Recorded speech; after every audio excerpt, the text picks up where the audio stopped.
Assalamualaikum warahmatullahi wabarakatuh. Perkenalkan nama saya Mintu Prasetya dari Fakultas Ilmu Pendidikan Ekonomi. Di sini saya akan menjelaskan tentang definisi, karakteristik, dan kontribusi UMKM dalam mata kuliah Ekonomi Koperasi dan UMKM.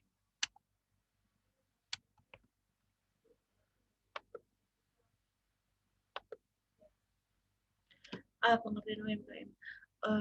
UMKM adalah usaha mikro, kecil, dan menengah atau menengah. Dikenal dengan nama mikrofinansi. Mikrofinansi adalah penyediaan layanan keuangan untuk kalangan berpenghasilan rendah, termasuk konsumen dan swasta, yang secara tradisional tidak memiliki akses terhadap perbankan dan layanan terkait. Mikrofinansi saat ini dianggap sebagai cara yang efektif dalam pengentasan kemiskinan. Dari statistik dan riset yang dilakukan, usaha mikro, kecil, dan menengah mewakili jumlah kelompok usaha terbesar. UMKM telah diatur secara hukum melalui Undang-Undang Nomor 20 Tahun 2008 tentang usaha mikro, kecil, dan menengah. Beda usaha mikro, kecil, dan menengah. Meski sering dipahami sebagai sebuah satu kesatuan, UMKM adalah singkatan dari 3 bentuk usaha yang berbeda. Ketiga bentuk usaha tersebut adalah: yang pertama, usaha mikro. Usaha mikro adalah jenis usaha yang biasanya dimiliki dan dikelola oleh individu atau keluarga. Sebuah usaha termasuk sebagai usaha mikro saat keuntungan bersihnya setiap tahun tidak lebih dari 50 juta rupiah. Pengelolaan keuangan dalam bisnis mikro ini juga biasanya masih disatukan dengan keuangan pribadi pengelolanya. Yang kedua, usaha kecil. Sedangkan untuk usaha kecil adalah usaha yang memiliki keuntungan bersih dalam kisaran 50 juta sampai 300 juta rupiah setiap tahunnya. Usaha ini dapat terdiri dari jenis bisnis informal seperti industri produk fashion rumahan maupun perusahaan atau institusi kecil skala kecil seperti toko kecil dan tempat makan. Tiga, usaha menengah. Terakhir, usaha menengah adalah jenis bisnis yang sudah mempunyai sistem pembukuan yang lengkap dan terstruktur. Sebagai sebuah bisnis, usaha menengah memiliki pengelolaan yang lebih matang dan dipisahkan dari keuangan pribadi milik pengelola usahanya.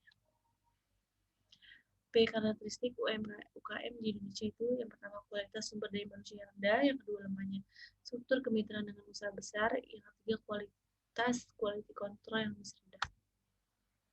Kontribusi UMKM. Perekonomian usaha kecil dan menengah mempunyai peran yang strategis dalam pembangunan ekonomi nasional. Oleh karena selain berperan dalam pertumbuhan ekonomi dan penyerapan tenaga kerja, juga berperan dalam pendistribusian hasil-hasil pembangunan. Dalam krisis ekonomi yang terjadi di negara kita sejak beberapa waktu yang lalu, di mana banyak usaha skala besar yang mengalami stagnasi bahkan berhenti aktivitasnya, sektor usaha kecil dan menengah (UKM) terbukti lebih tangguh dalam menghadapi krisis tersebut. Mengingat pengalaman yang telah dihadapi oleh manusia selama krisis, kiranya tidak berlebihan apabila pengembangan sektor swasta difokuskan pada UKM. Terlebih lagi, unit usaha ini seringkali terabaikan hanya karena hasil produksinya dalam skala kecil dan belum mampu bersaing dengan unit usaha lainnya.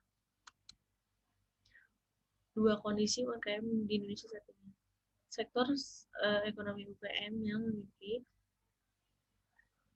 proporsi unit usaha terbesar berdasarkan statistik UKM 2004 sampai 2005 adalah sektor yang satu, pertanian, peternakan, kehutanan, dan perikanan; yang kedua, perdagangan, hotel, dan restoran; yang ketiga, industri pengolahan; yang tiga, pengangkutan dan komunikasi; serta yang terakhir, jasa.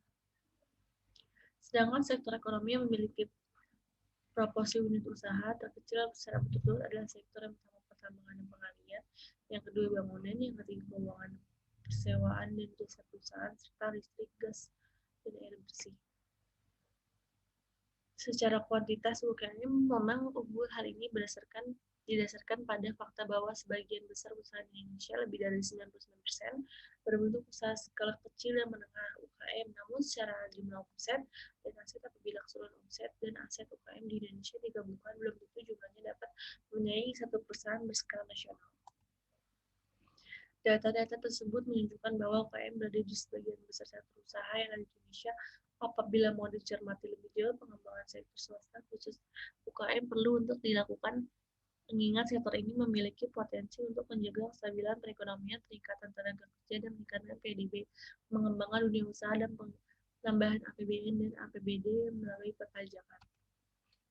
Sekian presentasi saya, kurang lebihnya mohon maaf. Wabillahi taufiq wal hidayah. Wassalamualaikum warahmatullahi wabarakatuh.